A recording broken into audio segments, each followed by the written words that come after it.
What's going on, everybody? Welcome in the Vikings Now by Chat Sports. My name is Patrick Siepman, and we got a fantastic show for you guys today. It's JJ McCarthy, QB1, the face of the franchise for your Minnesota Vikings, talked to the media about an hour ago, and he had a lot of positive things to say about his development, where he's at with this knee injury. So we'll share with you guys everything you need to know here in a second. But before we dive into it, speaking of QB1. If you guys are a believer in JJ McCarthy, go down there and hit that thumbs up icon. I put today's goal as over 500 likes. If you guys could help us crush that goal, hit the thumbs up button. And once you guys hear these quotes, you guys will be super fired up about your new QB1 here in Minnesota. So hit that thumbs up icon if you are a JJ McCarthy believer.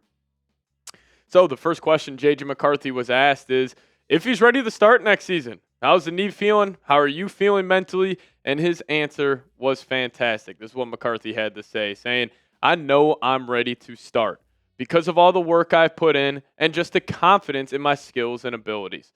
And just be able to do my job and simplify things to the best of my ability every single day.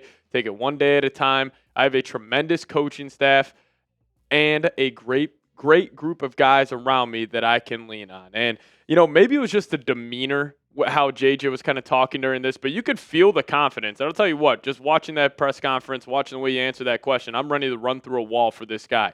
I mean, this is the first quarterback since Teddy Bridgewater where I want to go out there on Sunday and suit up and be this guy's left tackle. And, I think just JJ, just the way he carries himself, especially at these press conferences where he's just so confident, but it never comes off as cocky in the slightest. Like, I would never even, for once in my life, looked at JJ. I was like, oh, he's kind of an arrogant guy. Oh, maybe he's got a little too much cockiness. It just comes off as this confidence in himself, in his game, but more specifically, the confidence in the work that he has put in throughout his whole football playing career. And every time JJ McCarthy talks, whether that's, a viral clip of him, giving out pizzas to the homeless or giving out flowers to a retirement home. Every time JJ McCarthy talks to media, no matter what it may be, I just start believing even more because I think intangibles at the quarterback position are 30% of it. Yes, you got to go out there, you got to convert on big-time plays, high leverage moments like that definitely matters. Your arm strength, how well you move outside the pocket, but I also truly believe intangibles at the quarterback position go a long way. More than any other position in all of sports, intangibles matter. And when I hear this kid talk, when I hear just the way he carries himself, like, I start to believe. So I couldn't even imagine what the other guys in his locker room are probably hearing when they get on Twitter today and they see JJ being like, I know I'm ready to start. This is my shit. I am ready to go. All the work I put in this offseason, all the work I put in through my life, it led me to this moment, and I know I'm ready. And it is such a fine line to come off as confident compared to cocky, but like I kind of said before, he never has once came off as cocky once in these press conferences. It is all confidence for number 9. And also more great news here.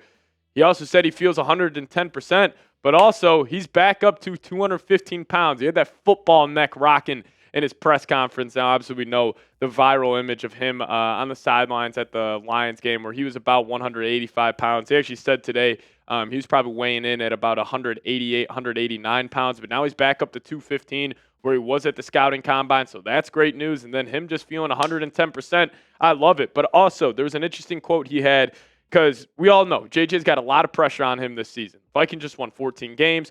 Darnold threw for 35 touchdowns last season. They let him walk out the door, and they handed him the keys to the franchise, and this is what he said about the pressure. Saying, personally, I think the more pressure, the better for me, because that's something I thrive off of. I feel like pressure, all it does is bring what's inside of you, or bring out what's inside of you. And I feel pretty good about what's inside of me. Again, the confidence is there. And I decided to hit up this LeBron meme here when LeBron posted this on Instagram, being smiling through it all because I can't believe this is my life. This is how I feel. This is all I wanted for the Vikings for the last 20 years being a fan, is just to have a franchise quarterback where we can fully ride or die with this guy. And that's what we're going to do this season. It's a ride or die season with JJ McCarthy. Because I said it on a previous show. If I had to power rank all the players, coaches in this league heading into next year, who's under the most pressure, JJ McCarthy's at the top of this list. The Vikings made a huge decision this offseason. We're going to move off Darnold, a guy who led us to the playoffs, had a magical season here in Minnesota. We're going to let him go. not because of what he did or what he didn't do, but because of how much we believe in J.J. McCarthy. So we are going to ride or die with this kid next season.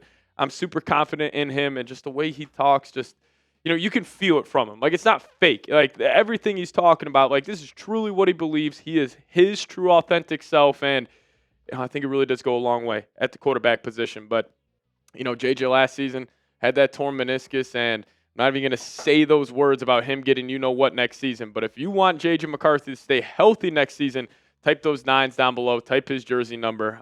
Just can't wait to see him ball out for the purple and gold and prove all those haters and national media members wrong about this kid right here. So if you guys want him to stay healthy, type those 9s. And speaking about those number 9s, if you guys want to get a number 9 jersey, head over to chatsports.com/Vikings jersey. Got that link for you guys in the comment section and description of today's show. If you guys want to land a J.J. McCarthy jersey today, hit that link. Rock it every Sunday. I'm going to be rocking it here on the show. So if you guys could, hit that link, chatsports.com/Vikings jersey.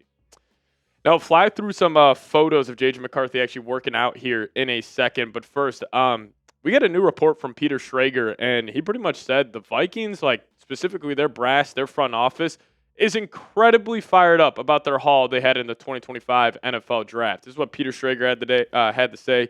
He was actually on the PMT podcast. Shout out to the guys over there at Barstool. Do a great job. But he says, I'll tell you who's fired up. I spoke with both guys in Minnesota today, Kwesi and Kevin O'Connell. The Minnesota Vikings were really fired up about their draft. And immediately when I heard this from Schrager, I was thinking about the Vikings and kind of that point in time where it was like they were on the clock at pick number 24. They definitely had a chance to trade off that pick. I'm sure the Giants had an offer out there, but I'm sure the Vikings also said, hey, yeah, we could trade back to 34, but that also doesn't guarantee us the fact that we could get a guy like Donovan Jackson. And I think that was their guy. Like, in the first round, if he was there, pick number 24, they were sticking and picking, because also that pick came in incredibly fast. Like, the Vikings didn't waste any time. It was like the 23rd pick happened. It was like, oh, snap, the Vikings already have their pick in. It's Donovan Jackson. And, the pick of Donovan Jackson, just like this whole offseason, it's about J.J. McCarthy. Will Fries, Ryan Kelly, Donovan Jackson, Kevin O'Connell knew, and they had the self-awareness in the building to be like, you know what, JJ, he was so successful at Michigan. He was successful at ING and Nazareth Academy when he was in high school.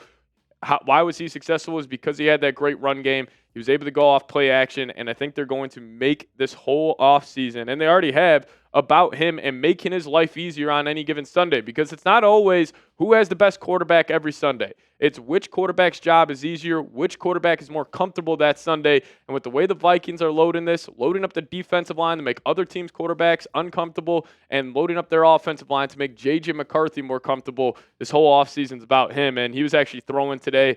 He had a couple of nice passes to Jordan Addison, hit him on a couple of out routes. But he's rocking the backwards hat. Hopefully, not Kevin O'Connell. Hopefully, Colin Cowherd doesn't see that one. But he's got the flow going. You guys can kind of see he's filling out that frame a little more. And like I said, that football neck J.J. McCarthy has.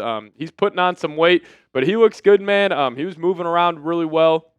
You can see that athletic ability. And, J.J. said it, like, he feels better than he has now than any other point in his life. And I, tend to believe him on that one. Just truly, truly special stuff. But we do have some other news we can close out today's show with. The Vikings are in line to get a 3rd and a 5th round comp pick for the next season. So even though we all wanted the Vikings to sign a backup quarterback before the draft, I'm cool with them moving down 30 spots, pick up Sam Howell, and then you get the 3rd and the 5th for next season. So that's great news for the Vikings. Overall, great news on today's show, man. I cannot wait for the season. I'm pissed off that it's only April 29th, and we got to go through May, June, July, August, and then we'll be at the season. But, man, I cannot wait. And, hey, you guys made it to the end of today's show and are fired up about your Minnesota Vikings. Hit me with a SKOL down below in the comments section. And a friendly reminder to hit that subscribe button on your way out. Don't miss a thing around your favorite football team and help us reach 57,000 subscribers here on YouTube. See y'all next time. SKOL Vikes.